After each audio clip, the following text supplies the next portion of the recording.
காதலும் சில கேள்விகளும். பகுதி 3, பாலின சமத்துவத்தை நோக்கி. கேள்வி 1.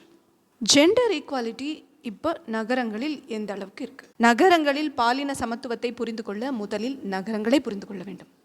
நகரங்கள் எப்படி உருவாகின்றன?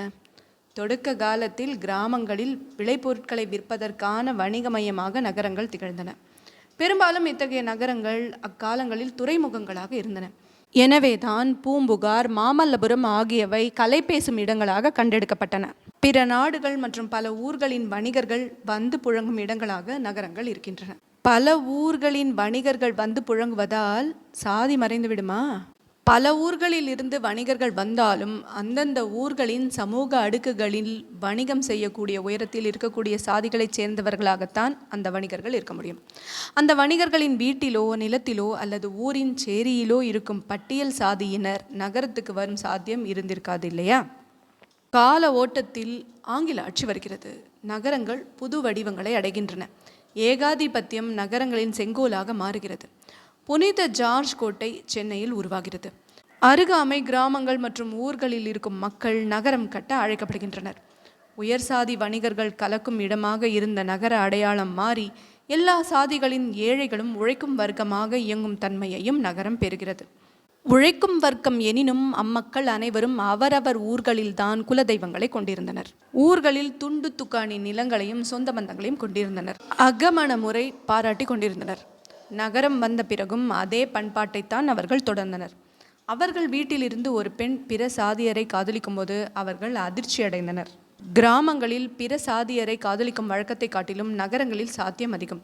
ஏனெனில் நகரங்களின் சேரிகள் ஊர் சேரி போல் அல்லாமல் எல்லா சாதியரும் இருந்தனர். அங்கு வசிக்கும் பிற்படுத்தப்பட்டவன் ஊரில் ஒடுக்கி கொண்டிருந்த பட்டியல் சாதியினருடன் உழைப்பாளியாக நகரத்தில் ஒன்று சேர்க்கப்பட்டிருந்தான். மறுபக்கத்தில் ஆண்டாண்டு காலமாக படித்தும் ஆண்டும் நில உரிமைகளும் கொண்டிருந்த பிராமணர்கள் இயல்பாகவே ஆங்கில அதிகார வர்க்கத்தின் குமாஸ்தா பணிகளை நிரப்பியிருந்தனர். பிராமண ஆதரவு நிலைப்பாடுகளும் சாதிய பாரபட்சமும் ஓரளவுக்கு படிக்கும் வாய்ப்பும் நில உரிமை போன்ற தனிச்சொலுகைகளும் கொண்ட பார்ப்பனர் அல்லாத வணிக சாதிகள் பார்ப்பன ஆதிக்கத்தை எதிர்த்து அரசதிகாரத்தில் நுழையும் வாய்ப்பை அரசியலாக உருவாக்கின.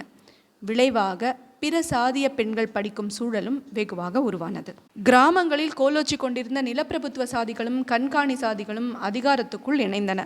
ஏற்கனவே கிராமங்களிலும் நகரங்களிலும் உச்ச அதிகாரமாக விளங்கிய பார்ப்பன பீடம் பிற்படுத்தப்பட்ட சாதிகளுடனான அதிகார பகிர்வு தன்னுடைய கிரீடத்தை காலப்போக்கில் பறித்துவிடக்கூடாது என்கிற அச்சத்தில் ஆண்டாண்டு காலமாக திறம்பட செய்து கொண்டிருந்த வேலையை மீண்டும் தொடங்கியது.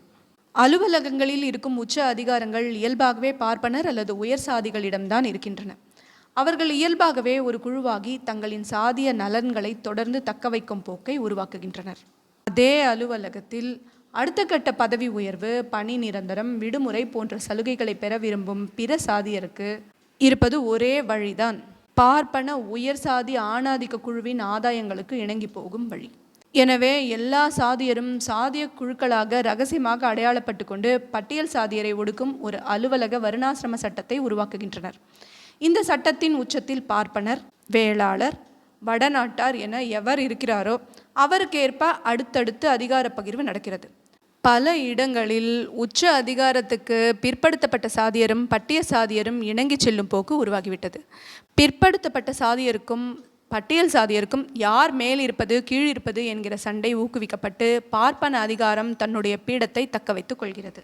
பெண்ணாக இருந்த போதும் தம் சாதி மூலதனத்தை காக்கவும் வளர்க்கவும் கல்வி, வேலை முதலியவற்றில் அவள் தொடக்கத்தில் புகுத்தப்பட்டாள். பிறகு ஒரு முக்கியமான தலையீடு நேர்ந்தது. பெரியார். ஆணாதிக்கம், பெண் விடுதலை ஆகியவற்றை குறித்த பெரியாரின் குறுக்கீடு பார்ப்பன சாதிகள் உள்ளிட்ட சாதிகள் எல்லாவற்றிலும் தாக்கத்தை ஏற்படுத்தியது. எனினும் பெரியார் விரும்பிய தாக்கமாக அது பரிணமிக்கவில்லை. பெரியார் பேசிய பெண் விடுதலை சாதிய மூலதனம் அரசுடன் கொண்ட உறவை உறுதிப்படுத்தும் வகையிலும் வளர்க்கும் விதத்திலும் தகவமைக்கப்பட்டது. பிற சாதிகளுடன் அதிகார பகிர்வு செய்ய வேண்டிய கட்டாயத்தில் பார்ப்பன பீடம் தனக்கான அலுவலக வெளியை வர்ணாசிரம சட்டத்தை கொண்டு கட்டமைத்தது. இந்த சட்டத்தின் உச்சத்தில் பார்ப்பனர், வேளாளர், வடநாட்டார் என எவர் இருக்கிறாரோ அவருக்கேற்ப அடுத்தடுத்து அதிகார பகிர்வு நடக்கிறது. பிற்படுத்தப்பட்ட சாதியரும் பட்டியல் சாதியரும் இணங்கி செல்லும் போக்கு உருவானது. பிற்படுத்தப்பட்ட சாதியருக்கும் பட்டியல் சாதியருக்கும் யார் மேல் இருப்பது கீழ் இருப்பது என்கிற சண்டை ஊக்குவிக்கப்பட்டு பார்ப்பன அதிகாரம் தன்னுடைய பீடத்தை தக்க வைத்துக் கொள்கிறது. பாலின சமத்துவமும் அதனதன் சாதி மூலதனத்திற்கு ஏற்ப ஏறி இறங்கும் சூழல் உருவானது. இறுதியில் உருவான நவதாராளமயம் பெண்களை மலிவான உழைப்பு சக்தியாக பயன்படுத்த தொடங்கிய பிறகு பட்டியல் சாதி பெண்கள் பெருமளவுக்கு அலுவலகம் மற்றும் அதிகார வெளிக்குள் வரத் தொடங்கினர். வருணாசிரம சட்டத்துக்குள் முன்னேறுவது மட்டுமே பெண் விடுதலை என இருந்த சூழலுக்கு அவர்களும் இயங்கத் தொடங்கினர். பார்ப்பன பீடமும் நவதாராள மயமும் கைகோர்த்த நிலையில் வர்ணாசிரம சட்டத்தையும் சாதி மூலதனத்தையும் காக்கும் பணி எல்லா பெண்களின் கடமையாக சுமத்தப்பட்டு உழைப்புச் சுரண்டல் உறுதி செய்யப்பட்டது. விளைவாக இன்று சாதிய மூலதனத்தை பொருட்படுத்தாமல் பெண்களாக ஒன்றிணைவோம் வா என எழும் பொத்தாம் பொதுவான குரல்கள் யாவும் கண்ணுக்கு தெரியாமல் இயங்கும் பார்ப்பன பீடத்துக்கு செய்யும் சேவையாகவே மாறுகிறது. அல்லது பட்டியல் சாதி பார்ப்பன பெண்கள் ஒருங்கிணைவாகவோ பிற்படுத்தப்பட்டோர் பார்ப்பன பெண்கள் ஒருங்கிணைவாகவோ உருக்கொள்கிறது.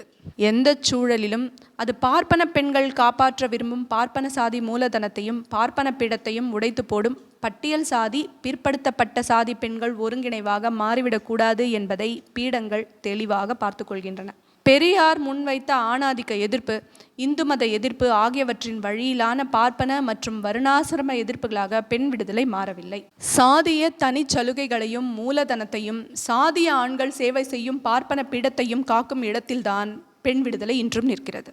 பார்ப்பன பீடம் உடையாத வரை வருணாசிரமம் உடையாது, வருணாசிரமம் உடையாத வரை சாதி உடையாது, சாதி உடையாத வரை சாதியின் தனிச்சலுகைகள் உடையாது, சாதிய தனிச்சலுகைகள் உடையாதவரை ஆணாதிக்கம் உடையாது, ஆணாதிக்கம் உடையாதவரை பெண் விடுதலை நேராது. ஊர்களிலிருந்து பிறந்த நகரங்கள் நவதாராளமயம் போர்த்தியும் பாலின சமத்துவம் உருவாக்க முடியாததற்கு காரணம் இவைதாம். பாலின சமத்துவம் நகரங்களில் சத்தமாக பேசப்படுவதைப் போல் தோன்றலாம். உற்று கவனித்தால் அது பார்ப்பன ஆண் பார்ப்பன பெண் சமத்துவமாகவும், பட்டியல் சாதி ஆண் பட்டியல் சாதி பெண் சமத்துவமாகவும், பிற்படுத்தப்பட்ட ஆண் பிற்படுத்தப்பட்ட பெண் சமத்துவமாகவும் மட்டுமே இருப்பதை கவனிக்க முடியும். பார்ப்பன பெண் ஒடுக்கும் பிற்படுத்தப்பட்ட ஆணோ பிற்படுத்தப்பட்ட பெண் ஒடுக்கும் பட்டியல் சாதி ஆணோ பொதுவான பார்வையில் பெண் விடுதலை போல் தோன்றலாம். ஆனால் அது சாதிய மூலதன காவல் பணியின் ஒரு பகுதி மட்டும்தான் என்பதே உண்மை. பாலின சமத்துவம் நேர சாதியும் வர்க்கமும் ஒழிக்கப்பட வேண்டும்.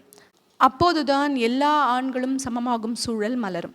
அப்போதுதான் எல்லா பெண்களும் ஆணின் ஆதிக்கத்துக்கு எதிராக எழுப்பும் குரல் சமமாக முடியும். பாலின சமத்துவம் உருவாகவும் முடியும். பாலின சமத்துவத்துக்கு முதல் தேவை சமத்துவம்.